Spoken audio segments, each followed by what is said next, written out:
Excellent. In terms of, we've mentioned a few times about efficiencies and learning new ways of working.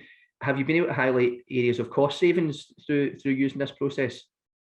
Yeah, so what we've managed, so through the going back to the initial reason of bringing in Vericon, which gives you the automatic, we've so far, and again the sample size is small, we've saved about 45 engineer visits by being able to fix over the phone. If that's a simple top up of a boiler, no heating, no hot water, or sort of user error or user concerns in terms of time clocks and room stats.